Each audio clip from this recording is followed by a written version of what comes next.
the self-improvement movement. And when I talk about self-improvement, I'm talking about the kind of like Hamza self-improvement and those type of people, right? And I have a huge confession. I used to be really scarily fucking into it, and I suppose this time I'm just going to talk about my experience with the whole self-improvement thing.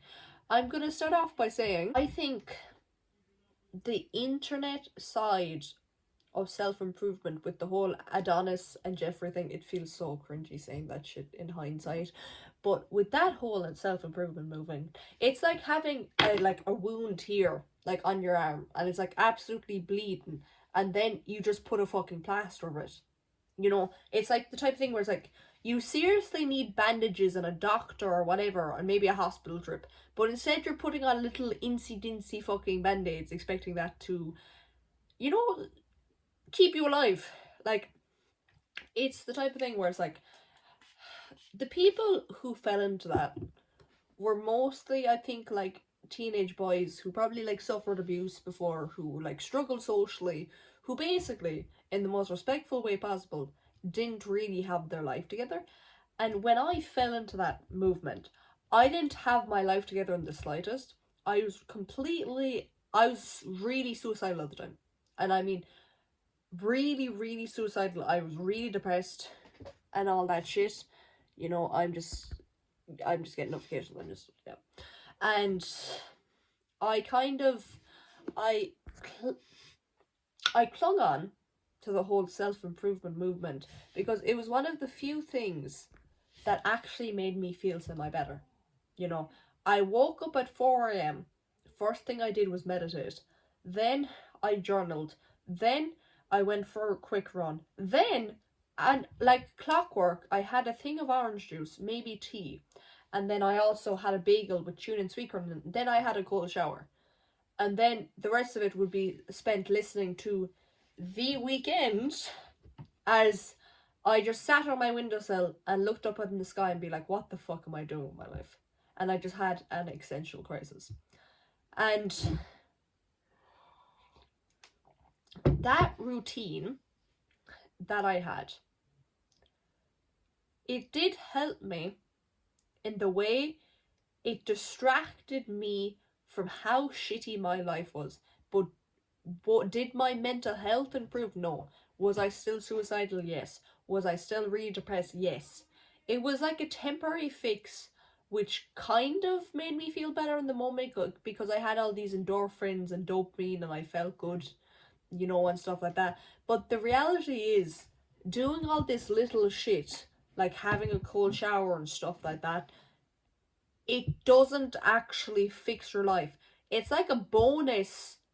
It's like a bonus to the actual self-improvement. Like, the actual self-improvement is, if you have trauma or something like that, going back to your past, going to therapy if that's your route, trying to like fix your life and fix the baggages you carry around and shit like that. That is actual self-improvement. You know, if you mistreat the people around you because of all the trust issues you have, having a cold shower isn't going to fix that. Your lack of trust and being incapable of having a relationship isn't going to get fixed because you're waking up at 4 a.m. Yeah, I honestly followed my routine, my like morning routine, religiously, and I was borderline impossible to contact because I had so little social media at the time. I was a really hard person to contact, you know. And honestly, I'd love to have a conversation with my younger self back then, because I was just like such.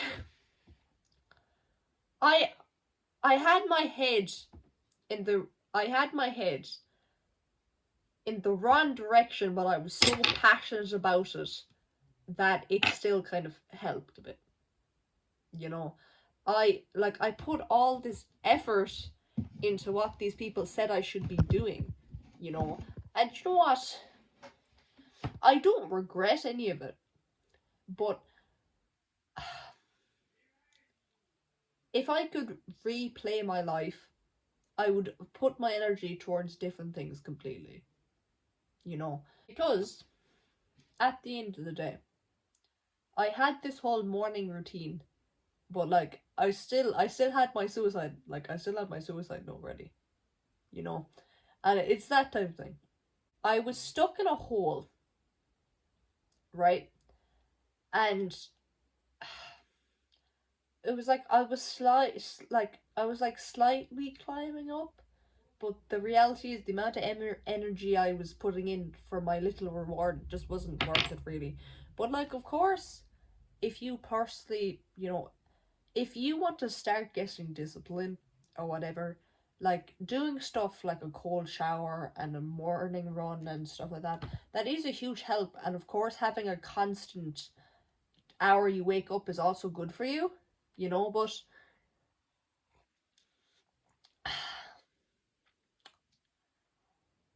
I've just, like, my perspective on life has switched, and just how I view everything has switched. And it's the type of thing where it's like I feel like a big part of the whole self-improvement thing, I think it's nearly to impress other people and not impress yourself. Because when I think about, I'm just honestly talking about personal experience and the type of self improvement I saw, you know. But it's the type of thing where it's like, it almost feels like people are chasing after this thing where it's like you can one up people in the self improvement. Oh, I'm better than you. I woke up at 4 a.m., you wake up at 5. That type of thing. And the reality is, in life, we all have different definitions of success. Like, my definition of success is having a famous podcast, being able to invite whoever I want on, being covered in tattoos, just absolutely covered, jacked as fuck, completely and utterly jacked. Oh my fucking god! I want you to think I'm on steroids when I'm not, you know. And then I want to make sure the people I love and care about are taken care of, and then I want to like take in a load of foster kids or something like that. You know, that is my ideal life. If you if you don't notice, the whole journaling and stuff doesn't come into that. And of course, if you are passionate about fucking running in the morning, of course, if you are passionate about cold showers, and of course, if you are passionate about journaling or something like that, absolutely fucking go after it. But it's the type of thing where it's like, I had done all these things because those are what other people told me was self improvement, even though there's so many different types of self improvement, you know, like a big part of self improvement for me was actually admitting I need help and going into therapy. I think the best self improvement thing I ever did was detach from other people's opinions. And a big reason why I have this tattoo, the root of suffering is attachment. I had a conversation with a friend of mine, and he was basically saying, fuck what anyone else thinks of you, and just detach from everything. Why the fuck do you have that shit tattooed in your arm if you don't want to follow her? And I completely, ever since he said that to me, it was kind of like a reality check of some sort, because I started following it more. And honestly, I care about what people think of me less, because at the end of the day, in 5 months, when I graduate, I'm not going to see those people again. And the people I see again, it's because we're willingly two parties making an effort to see each other. And I'm going to be self-sufficient. Like, I'm going to be moving out when I graduate. Maybe a month after I graduate or something like that. But I will be, like, dependent on myself, you know?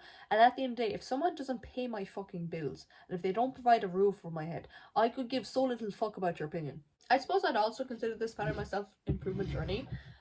I have passed my theory test, I got my eye report done, and I've applied for my learner's permit for the motorbike. And I'm so happy. And every time I say I'm going for a motorbike, people have freak out and they're like, oh, safety this, safety that. And I'm like, oh, if I die, I don't give a fuck. Hey, listen. When you've been suicidal, you'll always have the suicidal tendencies. Just depends on the moment, you know. We're just people looking for better lives, you know. I'm gonna leave it there.